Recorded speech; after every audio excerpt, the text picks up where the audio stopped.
know one thing that can cause big, fat, ugly problems in any relationship? It's making assumptions.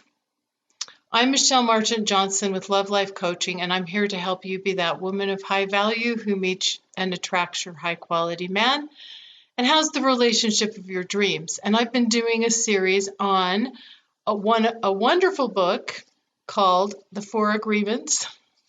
Got to get it into the camera here. By Miguel Ruiz. And this is a four-part series, and today we're on agreement number 3, which is don't make assumptions. And he defines this by saying, find the courage to ask questions and to express what you really want. Communicate with others as clearly as you can to avoid misunderstandings, sadness, and drama. With just this one agreement, you can completely transform your life. So this is agreement number 3. And I think this is an incredibly powerful concept. And I think it's also so interesting to pay attention to how often we make assumptions in our relationships. And I think that's because in our minds, we have a need to know or understand or make sense of the world, and part of that is making sense of the things that other people do or their motives or their reasons. And so we create all kinds of ideas in our minds, and many times those show up in the form of assumptions. And so one of the things that I've definitely learned in doing all of my interviews with men over the last few years in my man panel events and other speaker series, and in talking with many, many men, well over 100 men over the last few years, is how men often say some version of, please don't make us guess, please tell us what you want, please be willing to ask for and be clear about what you're wanting, needing, what your preferences are, what would please you, what would make you happy, so that we have a chance of stepping up or fulfilling those requests or showing up for you in the way that you want us to. However, oftentimes as people, as women, men do this too, we believe that if someone knows us, cares about us, loves us, they will automatically know or understand what we want or what we need without us specifically asking, requesting, or telling them what would please us, what we would like, what would make us happy, what we would prefer. And I know this is a cause of disappointment and heartache and conflict. And one of the agreements that my husband and I made when we first got married was that we would never be one of those couples who waited and wondered whether or not the other spouse would remember our birthday or get us what we want for a birthday or for Christmas, or we would never be one of those couples who wondered whether or not the other spouse would remember the anniversary of our wedding and be upset or angry or disappointed if the other one didn't remember or didn't get us the right thing. We agreed that we would talk about those things, that we would plan them, that we would communicate, that we would share, so that we could create a win-win scenario where both of us could get what we wanted, what we hoped for, what would please us, and we could share these occasions and be happy together rather than be disappointed. So that's a positive example here. However, if we had been of the mind that each other should automatically know these things, or they should be good guessers about what we wanted or needed from the other, then we might have set ourselves up for an assumption or a disappointment. So Don Miguel Ruiz says, we have a tendency to make assumptions about everything, and the problem about making assumptions is that we believe they are the truth. We make assumptions about what others are doing or thinking, we take it personally, and then we blame them and react by sending them emotional poison. I think that's an interesting way to put it. He says sometimes we're afraid to ask for clarification, and so we make assumptions or we make up things in our mind. So, for example, if the guy doesn't ask you out, you say, well, I guess he just didn't like me. That's an assumption. It might be that this guy has some other thing going on in his life, or he has his own fears or doubts or insecurities that are impacting him, and that it has nothing to do with you. But because we have a need to try to make sense of things in our mind, we oftentimes can make assumptions.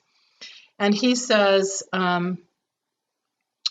it's always better to ask questions than to make an assumption, because assumptions set us up for suffering. And he says, when we have the power to ask and get clarification, he says, even if we hear something we don't understand or we don't like, at least we have the truth and we're not just basing it on some false belief. And he also brings up a really interesting concept here that I think is really common. And I just want to read a little bit of this and then I'll make a little commentary. He says, often when you go into a relationship with someone you like, you have to justify why you like that person. At least justify it in your mind. Sometimes you justify it to other people. And he says, oftentimes we see only what we want to see, and we deny that there are things that we don't like about that person. So this might be, an example of this might be, you can see some red flags, or you can see some warning signs, or you can see some qualities that potentially could be very problematic in the future, but because there's attraction, or because there's chemistry, because you would like it to work out, or because you've invested a lot of time into this person, you choose to kind of put the blinders on about those things. And we start lying to ourselves, and we make an assumption, and one of those assumptions is, my love will change this person. And he talks about how this is a very dangerous assumption, because he says your love will not change anybody. I totally agree with this. Do not go in for changing a man. What you see is what you get with a man. He will resent it. He will not change if you try to change him. People can only choose to change themselves, not because you want them to or you believe that your love will transform them. And sometimes as women, we also have this savior complex where we believe that we can save someone from themselves, or we can heal them from past wounds. And this is work that they have to do on their own. And then he says, then something happens between the two of you and you get hurt. Suddenly you see what you didn't want to see before. And he says, now you have to justify your emotional pain and blame them for your choices. And then he talks about how it's so important to find someone that you don't have to change at all. He says, it is much easier to find someone who's already the way you want him or her to be instead of trying to change that person. And it's also important for you to find someone who can love and accept you for the way you are, and not someone that's going to want to change you. I think this is really, really powerful to keep in mind. He says, the way to keep yourself from making assumptions is to ask questions. And sometimes this takes courage and confidence to ask questions, to seek for a deeper understanding, to seek to understand where someone else is coming from or what's really going on with them, without making up stories or coming to conclusions or judging or making assumptions that we know about what's going on. And he says, once you hear the answer, you will not have to make assumptions because you know the truth. And he says, this is really, really important too. And I think this is something that we as women sometimes are not good at doing, because we're afraid that if we ask for something, or if we need something, or we're making requests, that it might be too much, or someone might not be able to fulfill that request, or they might choose not to, or we might fear rejection.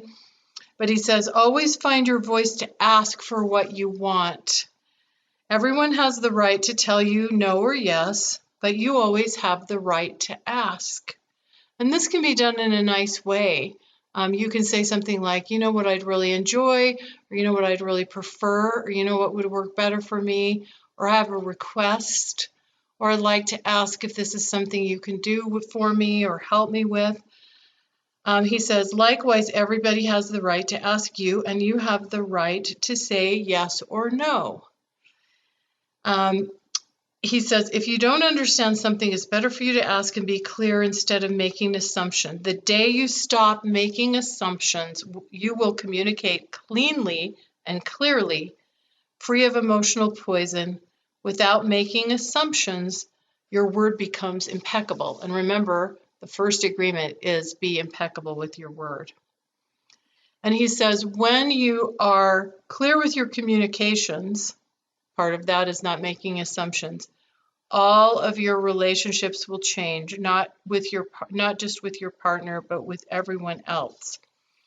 And I also think that a part of this is kind of my interpretation. Don doesn't necessarily say this, but I also think a part of this is assuming the best, assuming innocence in other people until we know otherwise. So in other words, don't assume that others have the worst motives or the lowest motives. I believe that most people are doing the best that they can with the knowledge, background, experience, and understanding that they have in the moment.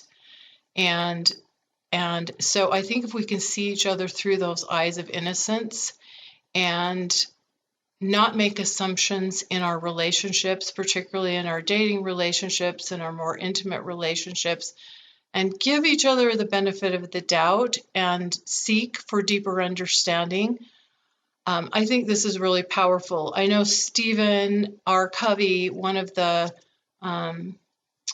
his principles that he teaches in his famous book is to seek first for understanding and then seek to be understood. So that's agreement number 3, which is don't make assumptions. And I think it's really, really powerful, especially as we layer these 4 agreements. I'd love to know what you think. Please feel free to leave me a comment or question below. And I hope this is interesting, thought-provoking, and helpful. And we'll discuss agreement number 4 in the next video. I'm sending you love, blessings, and wishing for you to have a joy-filled life. And I'll see you soon. Bye for now.